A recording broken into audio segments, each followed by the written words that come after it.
Bueno, el teórico que nos toca hoy, creo que es el segundo teórico que tienen, ¿no? Tuvieron uno con Martín el lunes, ¿ah?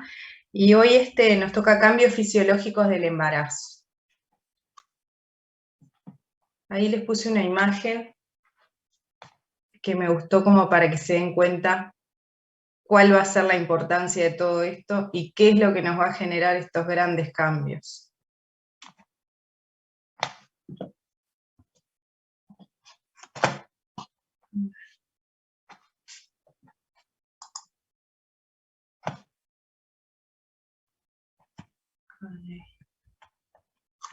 No me dejaba pasar. Bien. Bueno, hay 4 cambios primarios que explican todas las adaptaciones fisiológicas.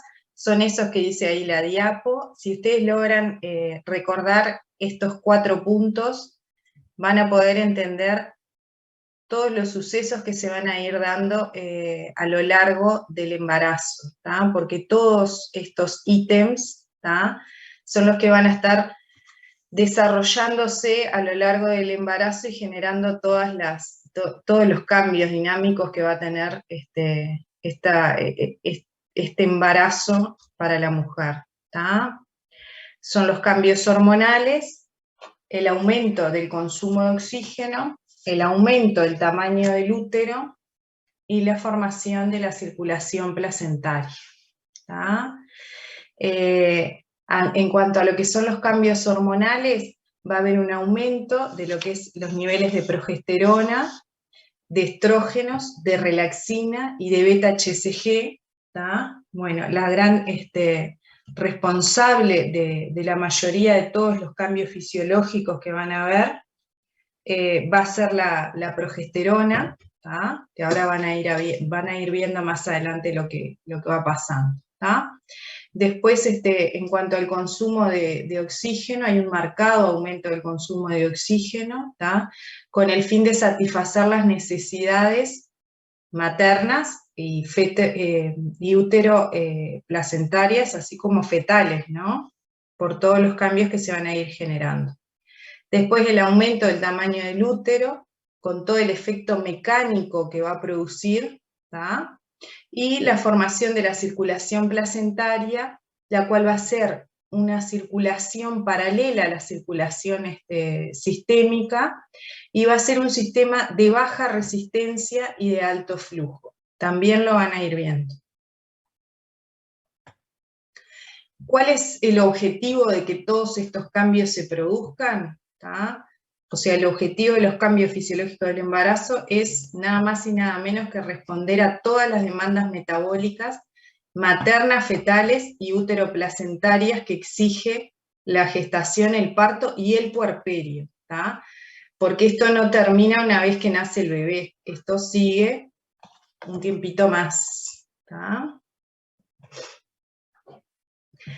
¿Y de cuáles cambios hablamos? Son estos: los cardiovasculares, los respiratorios, gastrointestinales, hematológicos, renales y del sistema nervioso.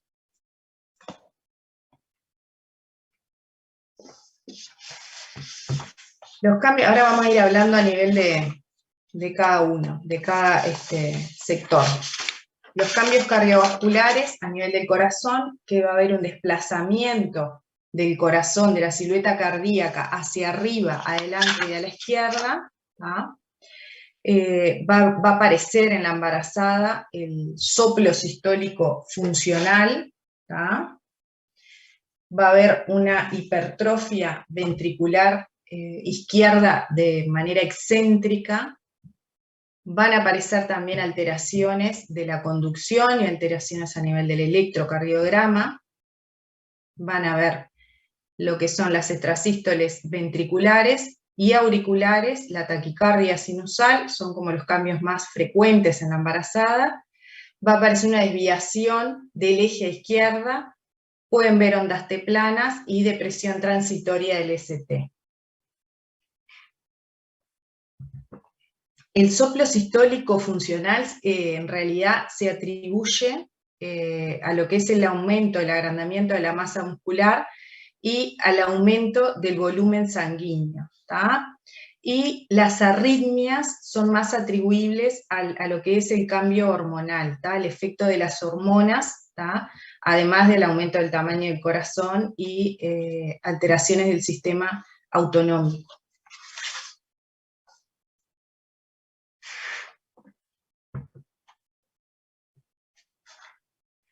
El volumen sanguíneo. El volumen sanguíneo empieza a variar desde el primer trimestre. Va a tener un pico máximo hacia las 20-24 semanas, donde su aumento va a llegar entre a un 30 y a un 50% en lo que es su componente plasmático, y un 20-30% de lo que es los glóbulos rojos. Esto lo que lleva es a la conocida anemia dilucional o anemia fisiológica del embarazo, por un aumento a expensas mayor de lo que es el volumen plasmático en comparación con los glóbulos rojos. La anemia de la embarazada, lo que van a tener a término son esos valores, son los que predominan, entre 11 y 12 gramos de decilitros de hemoglobina. El objetivo de ese cambio es poder suplir la demanda metabólica y compensar las pérdidas sanguíneas que va a tener en lo que es el nacimiento, el parto o cesárea.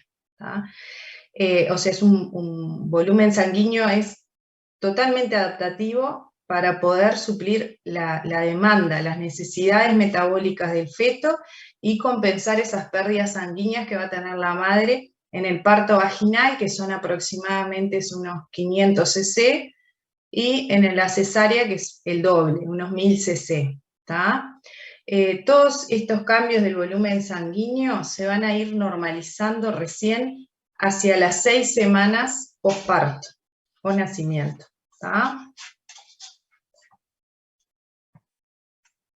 En cuanto al gasto cardíaco, hay un aumento en un 30 a un 50% del mismo. También se inicia tempranamente en el primer trimestre y es dado principalmente por el aumento de la frecuencia cardíaca. Va a tener su pico hacia el tercer trimestre y va a ir disminuyendo a término. El gasto cardíaco va a tener varios cambios, va a aumentar durante el trabajo de parto, va a aumentar con las contracciones y va a llegar a un aumento mayor de un 40% en su fase expulsiva. En el posparto inmediato tiene un aumento de un 75% con respecto al valor preparto. Es muy importante estos cambios que se genera del gasto cardíaco según las distintas fases. Y además, sepan que estos cambios en el gasto cardíaco son los que no les caen muy bien a las pacientes que tienen cardiopatías. Por eso es tan importante el manejo hemodinámico de las pacientes en el momento del nacimiento por cesárea o por trabajo de parto. Pero a su vez es importante también el posparto, o sea, ese tiempo posterior donde todo empieza a normalizarse y algunas cosas a descompensarse. Por eso se sugiere, por ejemplo, realizar si es una cesárea, si no tiene otras contraindicaciones, un procedimiento que sea, que mantenga la hemodinamia lo más estable posible, como siempre se sugiere la anestesia peridural, que es lo que deben de ver habitualmente, bueno, van a ver, o le van a prestar más atención ahora a eso. Y bueno, y son pacientes que además requieren una monitorización cercana en el posoperatorio, pero esto como algo así, como un detalle para que no se olviden de este gran cambio que genera el gasto cardíaco. El gasto cardíaco se va a normalizar más o menos como a las 2 semanas posparto recién. En cuanto a los cambios a nivel de la presión arterial, bueno, van a haber grandes modificaciones en lo que es la resistencia vascular sistémica, van a disminuir las resistencias hacia las 20 semanas de gestación hasta un 35%. Eso responde a la baja resistencia de lo que es el lecho vascular uteroplacentario, ¿tá? Que genera la vasodilatación materna, que también está causada por lo hormonal, las prostaciclinas, los estrógenos y la progesterona. ¿Tá? Tanto el dolor, la ansiedad, las contracciones, los pujos van a ser factores que van a aumentar la presión arterial, tanto sistólica como diastólica. Pero en realidad en un estado estable de la paciente lo que tiende es, en comparación al no embarazo, es a la hipotensión, ¿tá? Por la vasodilatación que tiene, por esa disminución de las resistencias vasculares. ¿Tá? Bueno, las contracciones en la embarazada generan aumento agudo de la frecuencia cardíaca y del volumen intravascular, ¿tá? Las contracciones uterinas. Y en el puerperio inmediato lo mismo, lo que veíamos del aumento del gasto cardíaco.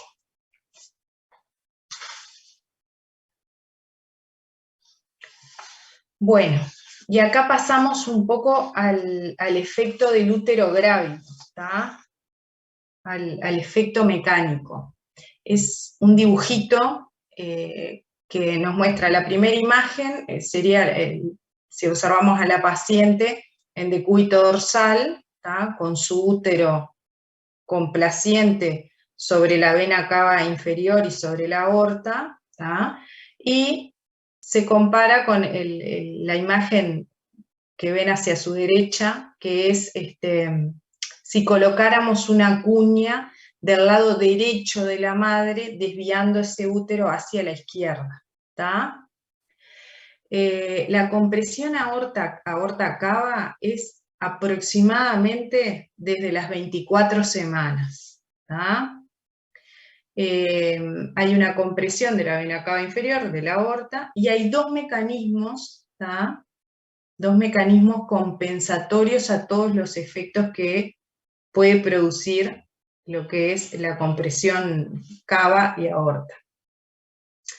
Los mecanismos compensatorios van a ser aumento del tono simpático con vasoconstricción y aumento de la frecuencia cardíaca, y aumento de la circulación colateral por el sistema vertebral y el sistema ácido, siempre que sean competentes. ¿Tá?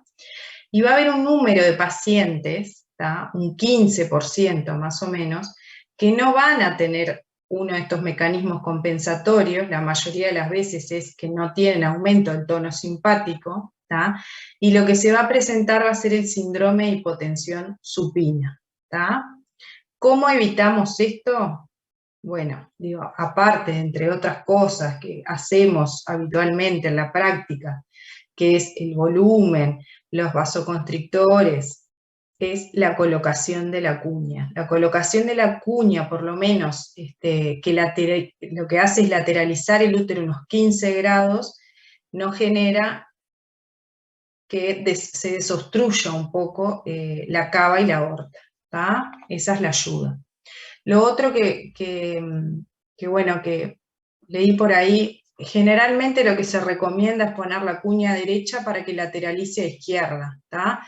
Pero hay quienes dicen que en realidad que se coloque de un lado o del otro no va a generar diferencias significativas, por lo tanto, bueno, ustedes no se preocupen si no se acuerdan en ese momento de qué lado va la cuña, pero coloquen una cuña o hagan un side de la cama, ¿tá? Yo a veces,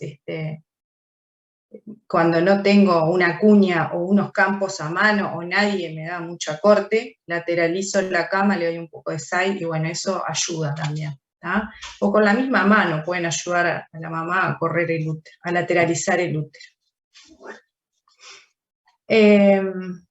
Recuerden que con cada contracción que no les dije, con cada contracción se va a transferir más o menos unos 400 mililitros de sangre desde el útero a la circulación general, ¿tá? Eso no se los dije, después lo van a ver más adelante también.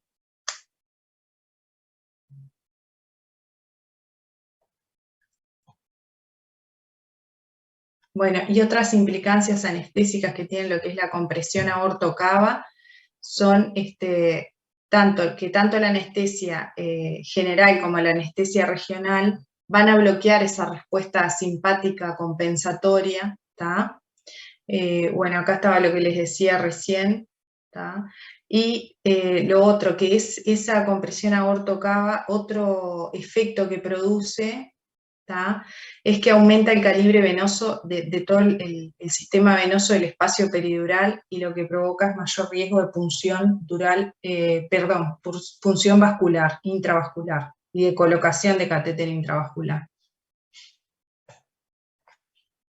De los cambios cardiovasculares, los riesgos cuáles son, van a tener ahí, puse varios, porque siempre hay muchos, pero los principales van a ser la hemorragia obstétrica, ¿tá? La descompensación de las patologías cardiovasculares previas, la hipotensión supina con la realización de técnicas anestésicas y considerar que para todos esos riesgos encima hay factores que podemos nosotros detectar antes, ¿tá?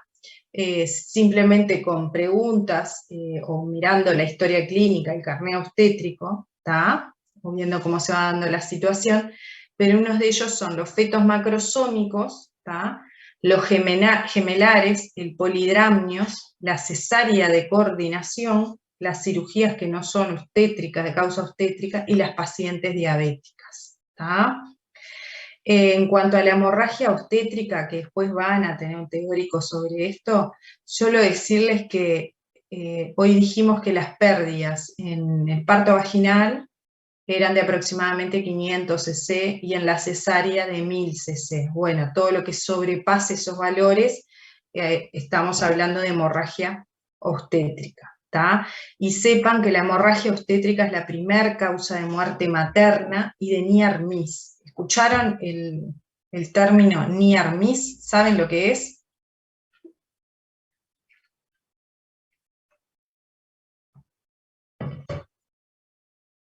¿Alguno sabe lo que es el término NIAR-MIS?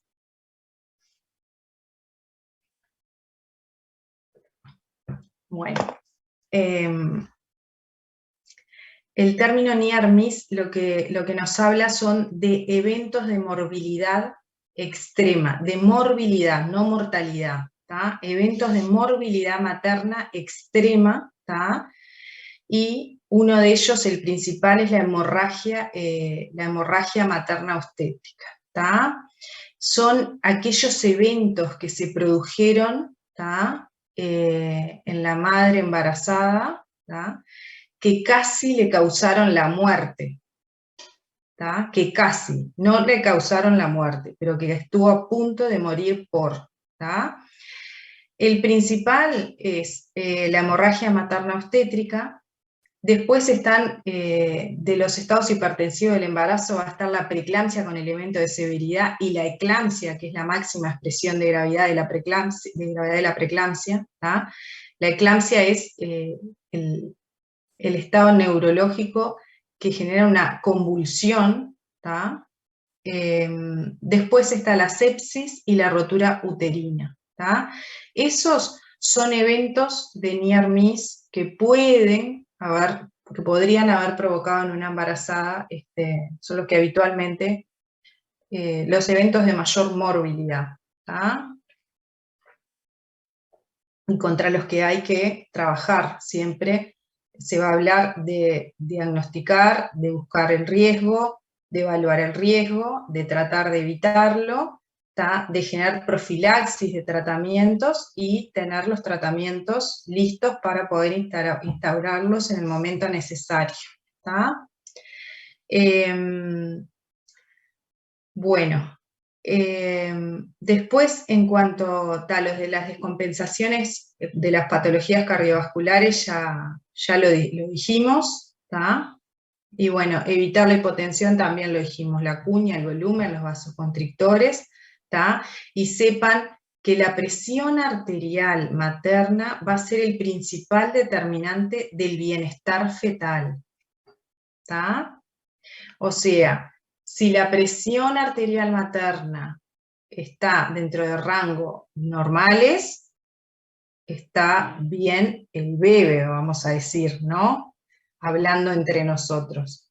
Y lo otro que marca la forma de que nosotros podemos saber que ese bebé está bien, que también nos habla de bienestar fetal, va a ser la frecuencia cardíaca fetal. O sea, una presión arterial materna normal y una frecuencia cardíaca fetal normal nos habla de que todo viene bien.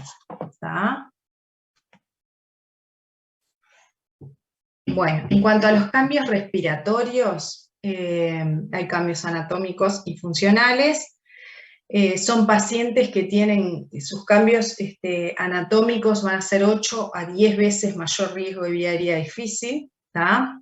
Los cambios son dinámicos durante el embarazo y durante el trabajo de parto.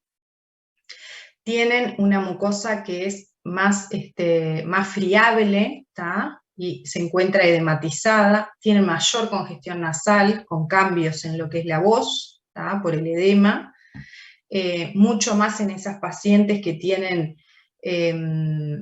retención de líquido, como es la paciente preclámptica, ¿tá? Eso lo van a ir viendo. Tienen una disminución del calibre de la vía aérea superior e inferior, ¿tá? Van a ver que usamos siempre sondas orotraqueales de menor calibre, y tienen una modificación dinámica del score de Mallampati. Ahora lo vamos a ver también. Bueno, son madres que tienen habitualmente mamas voluminosas y la obesidad predomina en estas mujeres. No en todas, pero predomina. Acá les voy a mostrar dos estudios, ustedes los leen después para entenderlos más o menos, pero lo que van a hablar es sobre los cambios dinámicos que les decía del Mallampati durante el trabajo de parto y el nacimiento. ¿Tá? Voy a ir directo a las conclusiones. Y el Mallampati debe evaluarse siempre antes de cada procedimiento a realizar con las embarazadas. ¿Tá? La graduación va a aumentar durante el trabajo de parto y no regresa su valor hasta 48 horas posparto. ¿Tá? Este es otro estudio que valoró más o menos lo mismo, ¿tá? Y su conclusión fue que también la vía aérea cambia durante el trabajo de parto, ¿tá? Y que, bueno, como consejo, evaluación exhaustiva de la vía aérea antes de realizar una anestesia, y recomiendo no solo en el preparto, ¿tá? No es que no se haga en el preparto, está bueno verlo y bueno, ir viendo cómo varía, pero con lo que nos tenemos que quedar es lo que, justo con la valoración que vamos a hacer antes de intubar, porque seguramente ese Mallampati haya evolucionado. ¿Tá? En cuanto a más cambios respiratorios, aparecen los cambios fisiológicos desde la 4ª semana, ¿tá? Hay cambios ventilatorios y de los volúmenes pulmonares. Las pacientes embarazadas suelen hiperventilar, ¿tá? La progesterona genera un estímulo a nivel del centro respiratorio, ¿tá? Son pacientes que habitualmente presentan una alcalosis respiratoria, ¿tá? Ahí están los valores. Bueno, el volumen minuto va a aumentar un 45% y el corriente un 50%, y predomina en ellas la ventilación diafragmática. Ahí hay un poco los valores de lo que cambian, bueno, esta gráfica como para que vean, y lo que cambian los volúmenes, ¿tá? La frecuencia, la ventilación, tanto la minuto como la alveolar. En realidad la frecuencia cardíaca que ahí dice una variación de un 10% no es nada significativo, ¿tá? Los gases arteriales tampoco, digo, esto es algo que se los pongo como para que lo vean, pero nosotros no solemos estudiar estas pacientes con gasometrías, ¿verdad? Digo, a no ser que estén complicadas con alguna patología que también la van a tener alterado, pero si tenemos que comparar con algo, estos son más o menos los valores que presentan, ¿tá? Una presión arterial de CO2 que ronda en el rango de los 30 milímetros de mercurio, ¿tá? Que su efecto es aumentar la transferencia placentaria de CO2 fetal hacia la madre. Después hay una mayor excreción renal de bicarbonato para tratar de compensar su alcalosis respiratoria, ¿tá?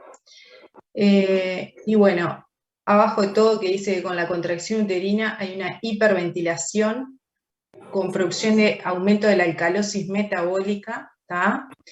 Que lleva a una disminución del estímulo al nivel del centro respiratorio y se va a generar una hipoventilación entre las contracciones. Entonces, en el momento del trabajo de parto, ustedes van a tener una paciente que con la contracción hiperventila, ¿tá? Y entre contracción y contracción hipoventila, ¿tá? Como forma de compensación.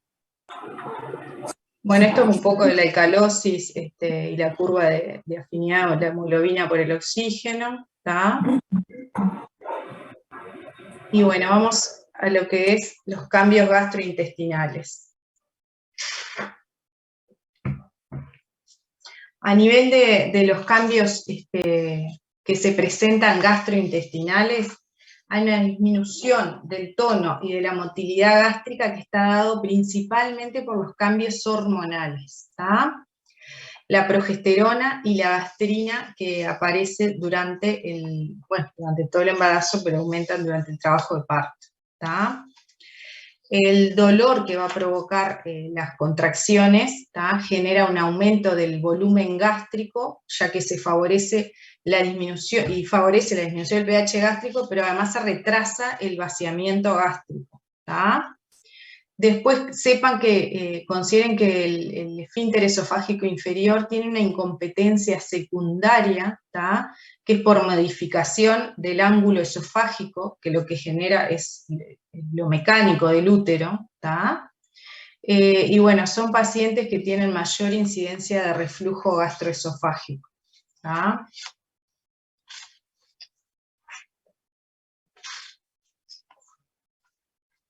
Bueno, acá los riesgos asociados, ¿tá? Estos son los riesgos en general de todas estas pacientes, ¿tá? Que se presentan de base. Las pacientes tienen una mortalidad mayor en comparación de la anestesia general versus la regional de 1,7 veces, ¿tá?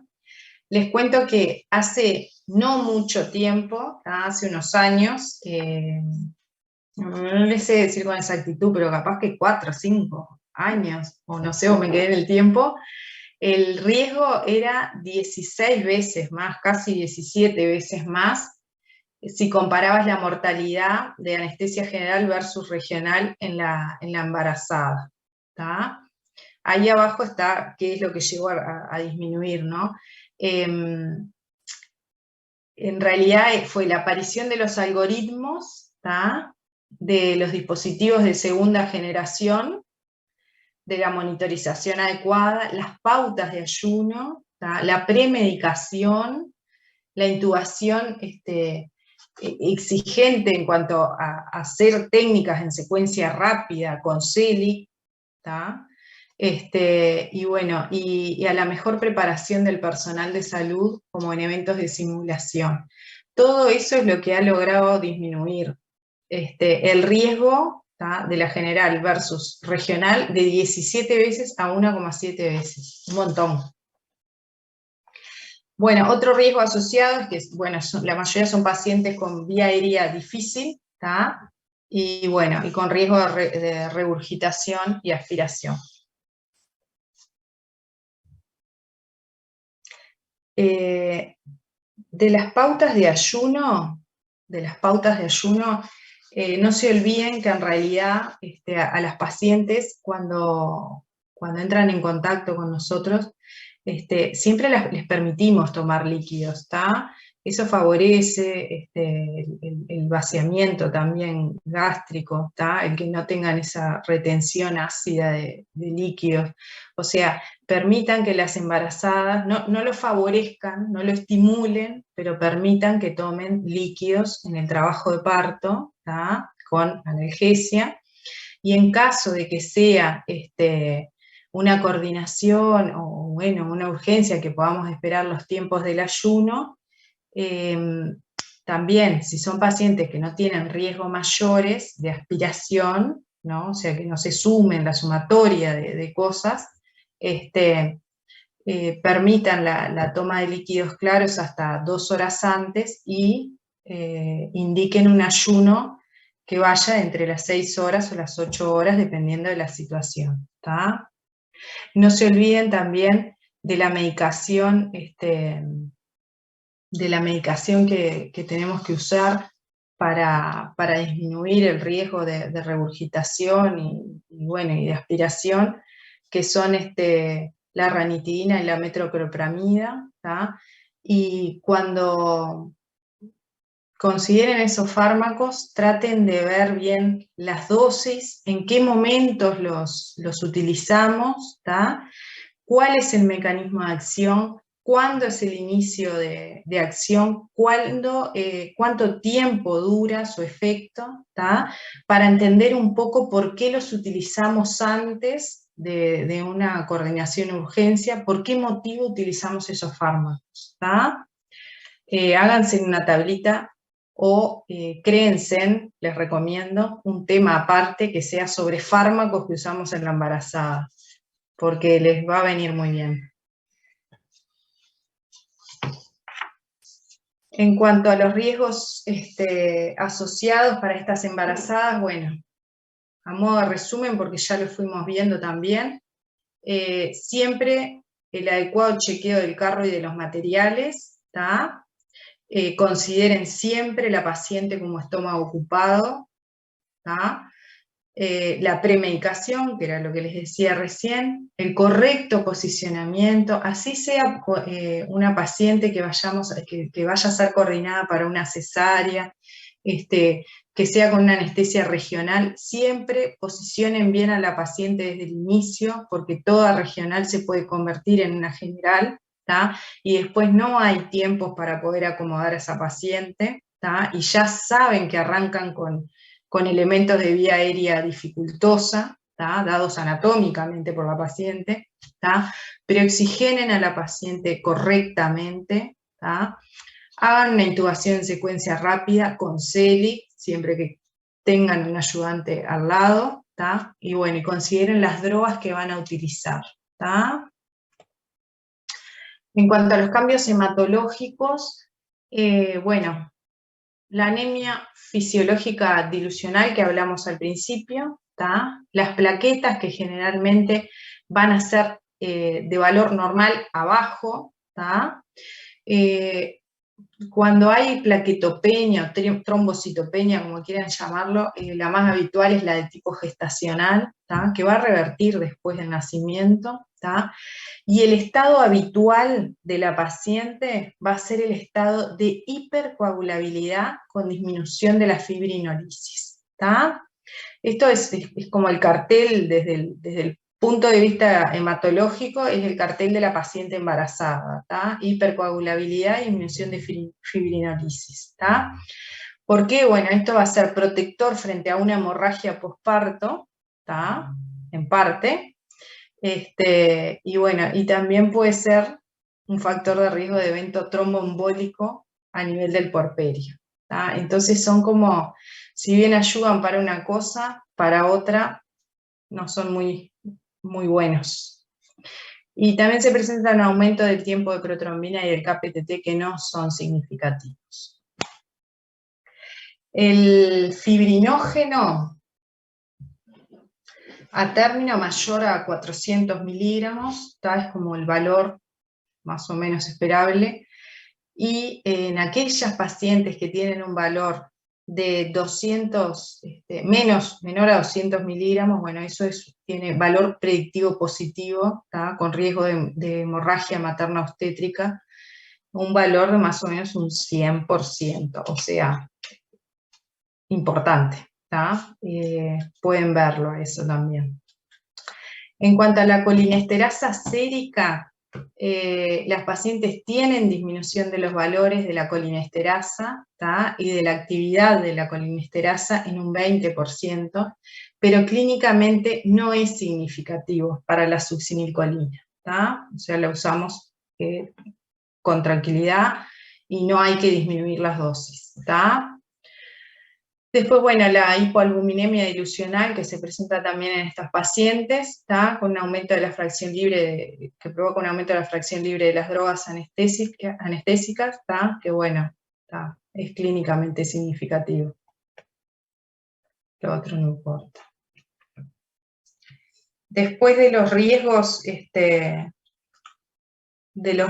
asociados, tienen, bueno, las embarazadas por ese estado de hipercoagulabilidad también que hablábamos, tienen riesgo de trombosis, de enfermedad tromboembólica, trombosis venosa profunda y TEP. Se presenta la tríada de Virchow, vieja y conocida, dada por lesión endotelial, éstasis sanguínea e hipercoagulabilidad. Lo que decíamos hoy, que es una causa importante de near-miss, o sea, de esos eventos de morbilidad materna extrema, y de mortalidad también, prevenible, todo prevenible. Hay que identificar los factores de riesgos, hay que hacer profilaxis mecánica y farmacológica de esas pacientes. Bueno, y lo otro son las infecciones de la herida quirúrgica y la endometritis. Por eso también se realiza la profilaxis antibiótica. En cuanto a los cambios renales, hay un aumento del flujo sanguíneo renal y del filtrado glomerular que va de un 50 a 60%. Este aumento lo que genera, o sea, va a haber un aumento en el clearance de creatinina, de ácido úrico, y lo que van a ver de diferente en la embarazada, a diferencia de la no embarazada, es que la creatininemia normal va a ser entre 0,5 y 0,6 miligramos de decilitro. Una paciente con una creatininemia de 0,8 o mayor, hay que estudiarla, hay que estudiarla porque probablemente tenga una enfermedad renal. Eso también lo van a ver más adelante, pero sépanlo desde ya. Más en aquellas que tienen, que es lo que van a ver más frecuente, las pacientes con preeclampsia, vayan a mirar todo lo que son la paraclínica de los estados hipertensivos, donde buscan elementos o quieren despistar elementos de severidad. Uno de estos es la creatininemia. Vean ese valor, porque habitualmente uno ve ese valor y no le da mucha importancia, pero la embarazada sí. Después aumenta la secreción de aldosterona, provocando retención de agua y sodio, aumenta la excreción de bicarbonato para compensar aquella alcalosis respiratoria que hablamos, y las vías urinarias están dilatadas habitualmente. En cuanto al sistema nervioso, la progesterona, que va a tener un efecto anestésico a nivel o sedativo a nivel del sistema nervioso central. Después las endorfinas, que van a generar una hiperanalgesia. Va a haber menor requerimiento de drogas anestésicas, y a nivel de la anestesia regional se suma el efecto mecánico del útero y de las venas peridurales, por eso se utilizan menor volumen de anestésico local, sumado al efecto hormonal de la progesterona y las endorfinas, que ya dijimos.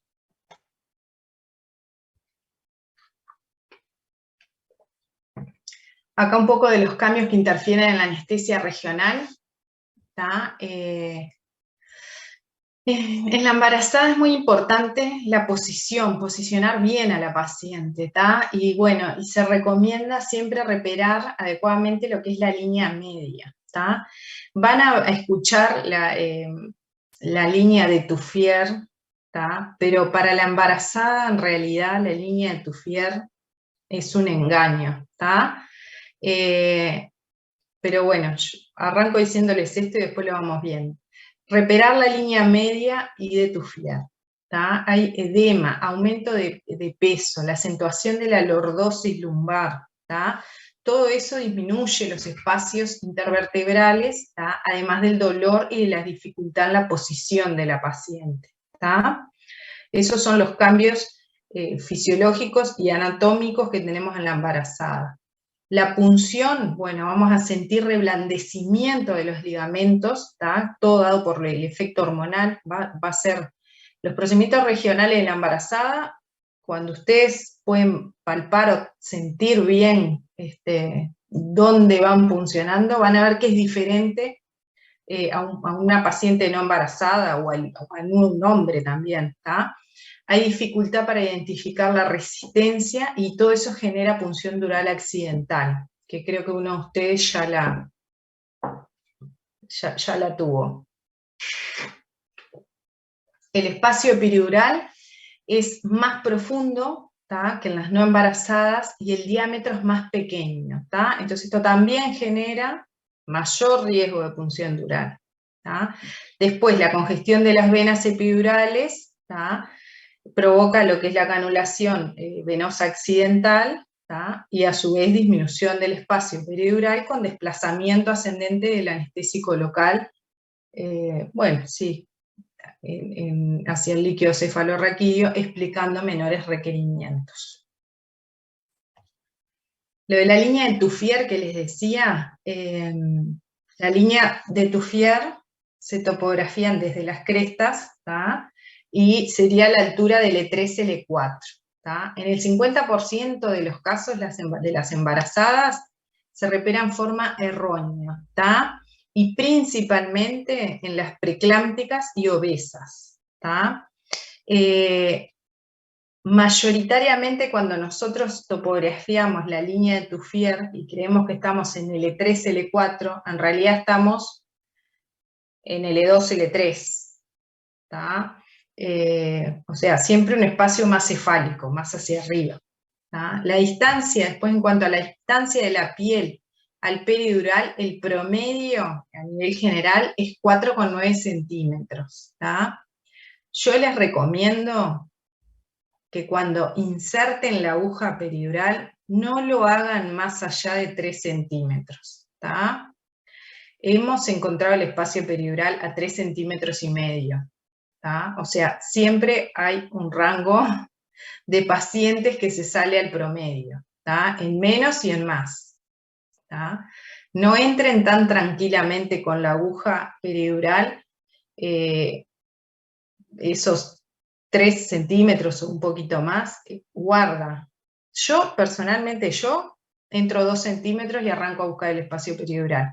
Después ustedes en la práctica lo van a ir haciendo cada uno a medida que van teniendo número y van agarrando confianza a la técnica, que lo van a hacer. Cuando terminen este curso van a tener, esperemos que tengan por arriba de las 100 peridurales o en el entorno entre las 90 o más de 100, ¿tá? Y bueno, los principales predictores de éxito de la técnica, la correcta posición y la palpación de las apófisis espinosas, ¿tá? Si palpan, posicionan correctamente a la paciente, ¿tá?, y palpan las apófisis espinosas, es una forma de guiarse. Y después, cuando tienen pacientes muy obesas y que no palpan las apófisis espinosas, una recomendación, ¿tá?, es buscar C7, ¿tá?, y de C7 trazar una línea imaginaria al inicio del pliegue interglúteo, ¿tá? Y bueno, sobre esa línea imaginaria, buscar. Si no tienen ecógrafo, ¿verdad? Ahora con el ecógrafo todo es un poco más fácil. Y bueno, ahí terminamos. Esa es la bibliografía, de ahí tienen, si quieren buscar los datos, las cosas, lo pueden hacer desde ahí, ¿tá? Y bueno, ahí están todo lo que se puede encontrar por distintos libros, por distintos lugares, sobre los cambios fisiológicos del embarazo, ¿tá? No hay mucho más de este tema. Y lo otro que, bueno, que en cuanto al parcial, que siempre preguntan lo mismo, y no nos vemos siempre, ¿tá? Las preguntas van a salir de esta diapo, está todo ahí, ¿tá? No sé si tienen alguna consulta, alguna pregunta, o quieren después que lo lean, si les quedó alguna duda, escribirme y preguntarme, estoy a las órdenes.